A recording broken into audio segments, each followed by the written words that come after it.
A delicious and easy appetizer that is perfect for the holidays. These Cranberry Brie Pastry Bites baked brie cheese, the ultimate combination. Welcome to Recipes by Karina, where I share with you how to make classic and simply delicious recipes. Make sure to follow my page or subscribe for a new recipe each week. Start with a sheet of thawed frozen puff pastry and use a sharp knife to cut it into 5x5 grid, making 25 individual squares. If you'd like the full recipe for these Cranberry Brie Pastry Bites, it'll be on my website as well as the full measurements listed in the description box below. Take each of the squares and place it into a 24-cup mini muffin tray.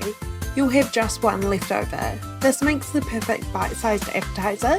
If you don't have a mini muffin tray, you could use a standard muffin tray and make them twice the size. These can be made ahead of time, kept in the fridge and baked just before you're ready to serve. This is great if you don't want to be in the kitchen prepping food, it's all ready to go. Once your tray is filled, move on to the cheese. We'll need 1 round of brie or camembert cheese, about 125 grams or 4 ounces.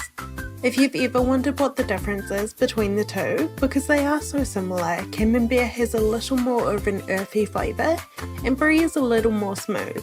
I use them both pretty interchangeably. Cut your cheese into small cubes like I am here. There's no need to remove any of the rind.